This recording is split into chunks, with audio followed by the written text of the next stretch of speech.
Hello बच्चों। तो class 9 और चैप्टर फिजिक्स का हमारा चल रहा है मोशन। और आज मोशन का नेक्स्ट लेक्चर। इससे पिछले लेक्चर में हमने motion, distance displacement, speed velocity, उनकी टाइम, ठीक है सॉरी उनका टाइप वगैरह उन सबको क्लियर किया है।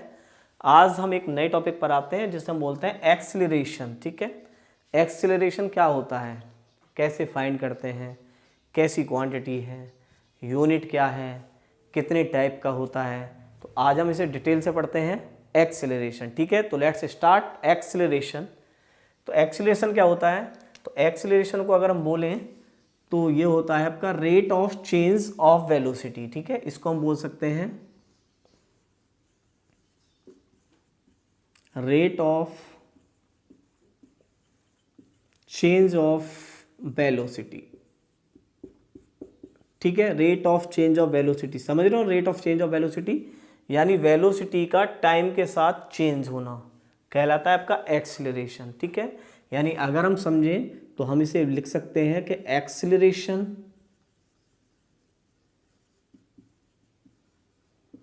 Equals to change in velocity upon time taken. Clear, acceleration is equal to change in velocity upon time taken. ठीक है, अगर इसे सिंबॉलिक बोले तो हम देखें एक्सीलरेशन को स्मॉल ए से डिनोट करते हैं।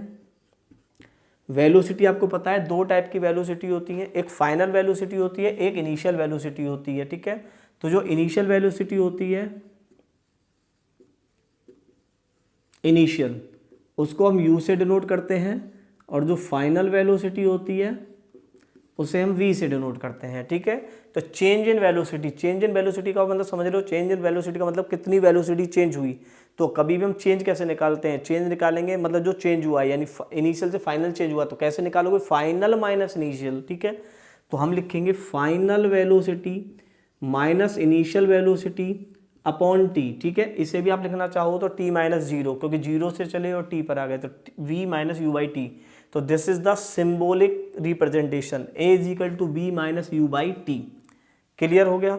अच्छा, अब बात कर लेते हैं इसकी वेलोसिटी सॉरी यूनिट की। तो इसकी यूनिट क्या होगी, देखिए स्पीड की यूनिट यानी स्पीड सॉरी ये वेलोसिटी है, वेलोसिटी की यूनिट क्या होगी, तो वेलोसिटी की यूनिट होती है आपकी metre per second, metre per second. और टाइम की यूनिट क्या है, सेकेंड, तो इसका मतलब सेकेंड नीचे आ जाएगा, तो ये हो जाएगा मीटर पर सेकेंड स्क्वायर। ठीक है, तो एक्सीलरेशन की यूनिट क्या है, मीटर पर सेकेंड स्क्वायर। आपसे बोले भाई कैसी क्वांटिटी है, तो भाई ये वेक्टर क्वांटिटी है। कैसी क्वांटिटी है, वेक्टर क्वांटिटी है। वेक्टर कैसे है, अब देखिए टाइम कैसी क्वांटिटी है, स्केलर क्वांटिटी है। वेलोसिटी कैसी क्वांटिटी है, वेक्टर क्वांटिटी है। वेलोसिटी वेक्टर क्वांटिटी है तो एक्सीलरेशन भी वेक्टर क्वांटिटी है। तो ये कुछ क्लियर हुआ कि क्या होता है एक्सीलरेशन। तो एक्सीलरेशन होता है rate of change of velocity. ठीक है, या फिर हम बोल सकते हैं acceleration is defined as the ratio of change in velocity time taken. ठीक है, a is equal to v minus u by t is equal to units and that is vector quantity. तो ये चीज क्लियर हो गई आपकी। अच्छा, acceleration देखिए, acceleration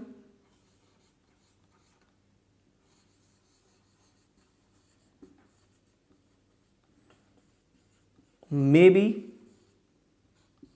positive, negative and zero.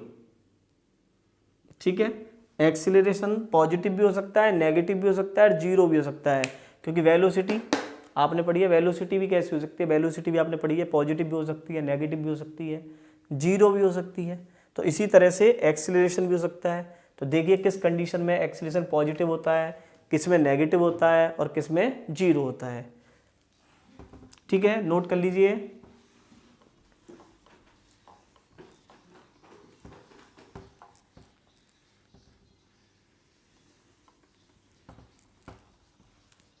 ठीक है, तो देखिए फर्स्ट केस लेते हैं, इसमें इसे समझते हैं हम। केस फर्स्ट में लेते हैं कि व्हेन एन ऑब्जेक्ट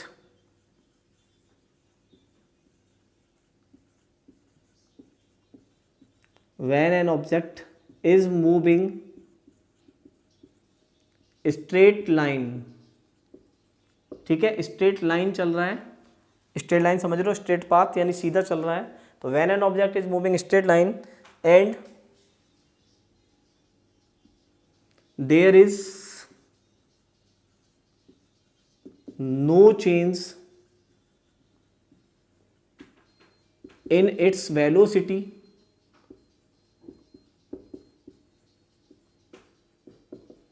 ठीक है, there is no change in its velocity, इसका मतलब इसकी वेलोसिटी में कोई चेंज नहीं है। वेलोसिटी का मतलब है कि जो u है वो किसके इक्वल है, v के इक्वल है, आपस में कोई चेंज नहीं है इनमें।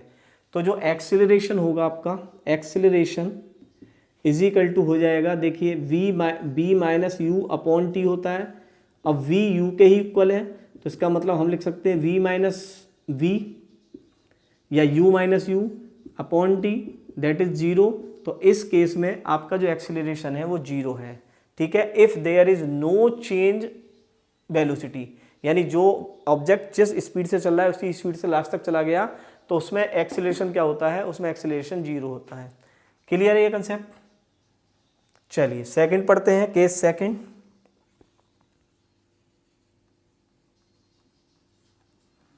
केस सेकंड में पढ़ते हैं कि व्हेन एन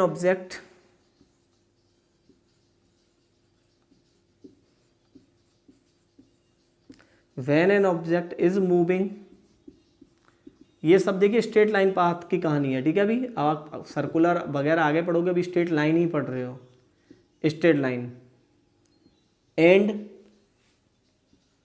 इट्स स्पीड या वेलोसिटी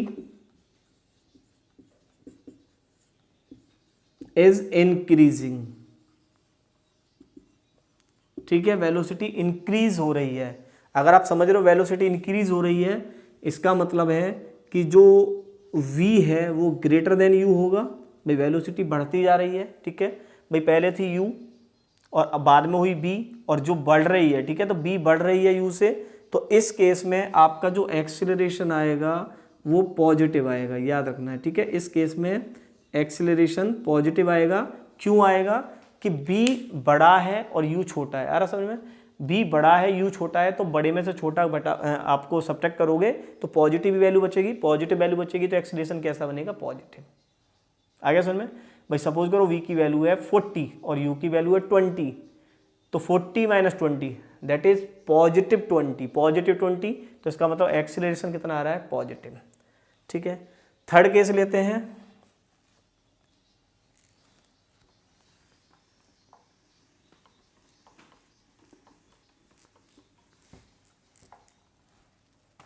थर्ड केस ले लेते हैं इसका, case third.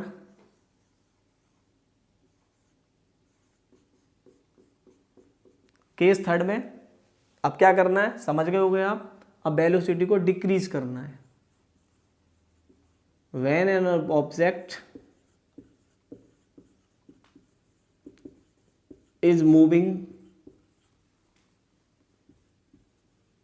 Straight line and its velocity decrease, ठीक है, इसकी वेलोसिटी डिक्रीज हो रही है। अगर वेलोसिटी डिक्रीज हो रही है तो आप समझ में आ रहा है कि आपको जो u है वो ग्रेटर देन v है, भाई u बड़ा है v से, ठीक है।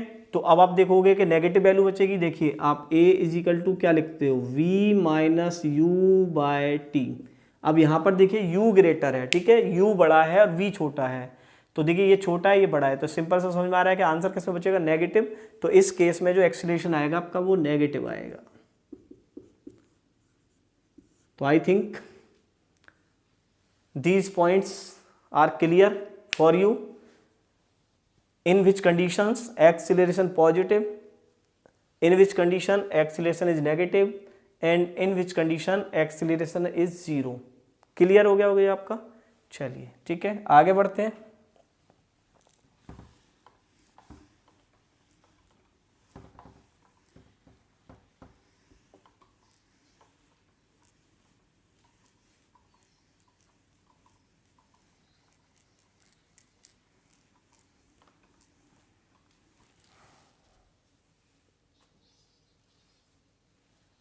ठीक है। अब देखिए जैसे आपने पढ़ी थी स्पीड और वेलोसिटी, तो स्पीड वेलोसिटी की टाइप पढ़ी थी आपने, उसमें आपने पढ़ी थी इक्वल होती है, वो सॉरी यूनिफॉर्म, नॉन यूनिफॉर्म भी होती हैं। तो यहाँ भी यही केस बन सकते हैं, एक्सीलरेशन यूनिफॉर्म भी हो सकता है और नॉन यूनिफॉर्म भी हो सकता है। तो अगर हम एक्सीलरेशन यूनिफॉर्म एक्सीलरेशन बोलें तो यूनिफॉर्म एक्सीलरेशन किसे बोलेंगे हम? यूनिफॉर्म एक्सीलरेशन, ठीक है। यूनिफॉर्म एक्सीलरेशन होगा कि जब ऑब्जेक्ट की change of velocity equal in equal time of interval हो, ठीक है। जब एक्सीलरेशन में ऑब्जेक्ट की change of velocity equal in equal time of interval हो, तो ऐसे में जो एक्सीलरेशन आएगा वो आपका यूनिफॉर्म आएगा, ठीक है। तो हमें समझ में आ रहा है चेंज इन वेलोसिटी कैसी होनी चाहिए? Equal.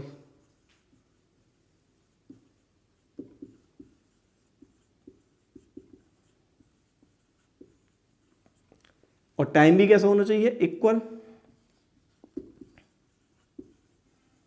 In equal time period.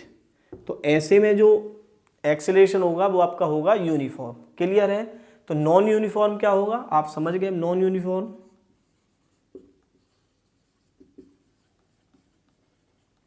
Non uniform acceleration,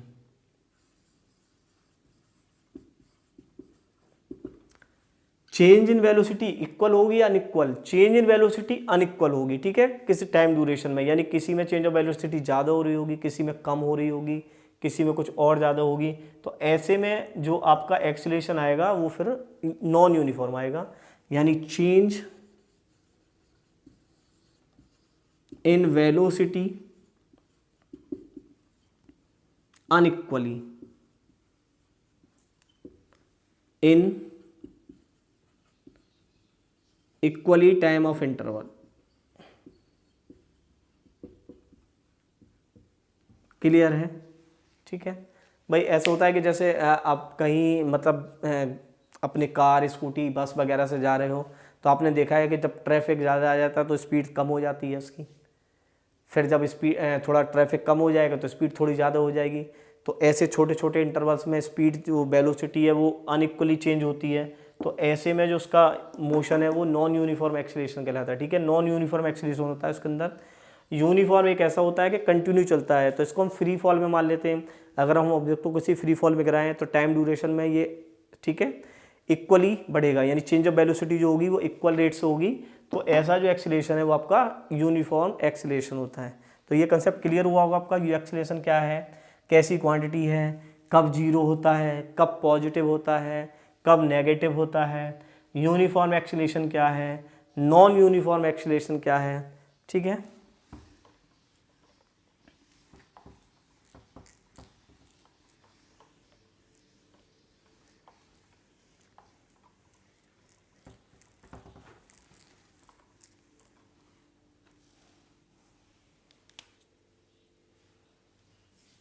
अब जैसे आपसे पूछ ले सिंपल क्वेश्चन कि a car is at rest and gets 40 meter per second velocity in 4 second, ठीक है। 4 सेकेंड में उसकी स्पीड कितनी हो जाती है? स्पीड या वेलोसिटी 40 मीटर पर सेकेंड। आपसे पूछा find its acceleration, find its acceleration, निकाल सकते हैं आपको। तो देखिए एक कार इज एट रेस्ट, समझ रहे हो कार इज एट रेस्ट का क्या मतलब होता है? कार इज एट रेस्ट का मतलब होता है कि कार इनिशियल में किस पर थी? जीरो पर, ठीक है। तो इस इन दिस केस u क्या है आपका? जीरो। आगे समझ में एट रेस्ट लिखा मिल जाए तो जीरो लिखना है। कितनी स्पीड हो गई? That is 40 metre per second. तो ये आपकी v हो गई। कितना टाइम ड्यूरेशन है? 4 सेकेंड। क्या फॉर्मूला है? a is equal to b minus u by t. v कितना है? 40, u कितना है 0, टाइम कितना है 4, तो 40 minus 0 that is 40/4 that is 10 metre per second square. तो एक्सीलरेशन आ गया आपका 10 मीटर पर सेकेंड स्क्वायर। ठीक है, बहुत सिंपल सिंपल क्वेश्चंस होते हैं। क्वेश्चंस आपको सोल्व करने तो सिंपल आप वैल्यू रख लीजिए, देख लीजिए हमें फाइंड क्या करना है, और बस ये चीज़ और चेक करनी है कभी भी न्यूमेरिकल सोल्व करें कि कोई न्यूमेरिकल्स वैल्यू की जो यूनिट है वो सेम है या नहीं। अगर नहीं है तो हमें उन्हें भी कन्वर्ट करना पड़ेगा। ठीक है, मैं आपको एक दो एग्जाम्पल समझाऊंगा उसमें। तो देखिए ये हो गया आपका। चलिए सेकंड क्वेश्चन करते हैं।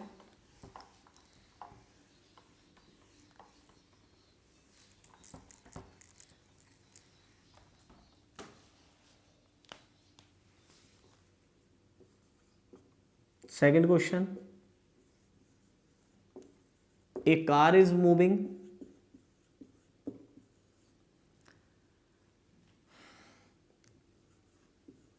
with speed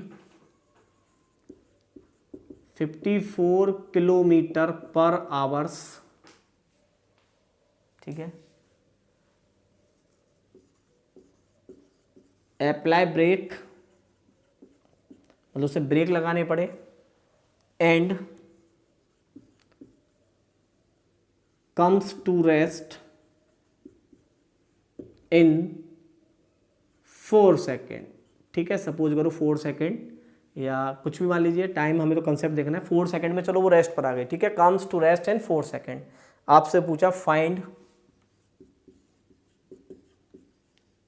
it's acceleration. ठीक है, रियलिटी में ये एक्सेलरेशन होगा या डी एक्सेलरेशन होगा। रियलिटी में तो ये डी एक्सेलरेशन होगा, क्योंकि आपको समझ में आ रहा है कि कार पहले चल रही थी और फिर रेस्ट पर आई है, तो स्पीड डिक्रीज हुई है। तो स्पीड डिक्रीज में आप चाहो तो एक्सेलरेशन भी बोल सकते हो, या फिर इसका एक दूसरा नाम है डी एक्सेलरेशन, या एक और इसका नाम है रिटार्डेशन। ठीक है, तो 3 नाम है इसके जो नेगेटिव वाले के लिए हैं। या तो एक्सेलरेशन भी बोल सकते हो, या फिर बोल सकते हो डी एक्सेलरेशन, और या फिर बोल सकते हो रिटार्डेशन।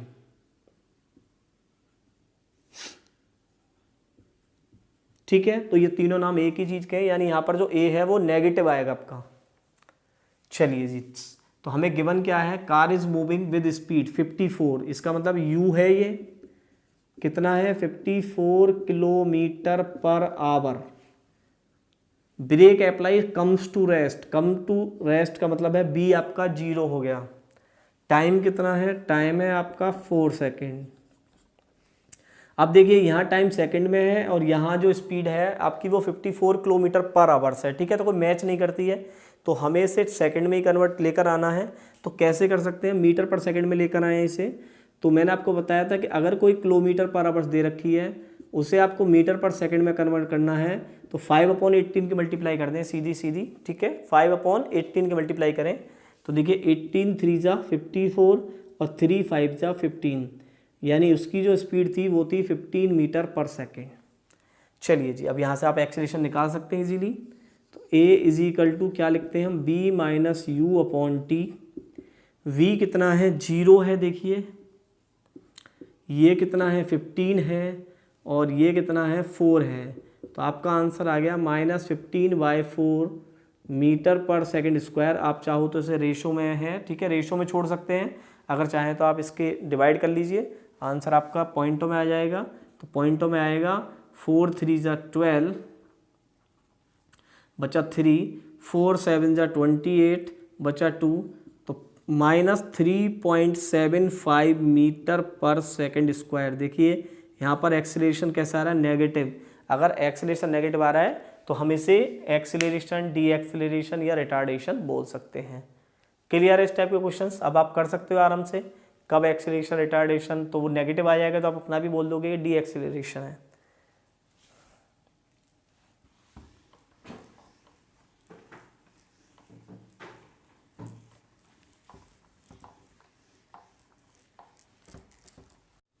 ठीक है, तो ये था आपका टॉपिक एक्सेलरेशन का, जो आपको समझ में आ गया होगा।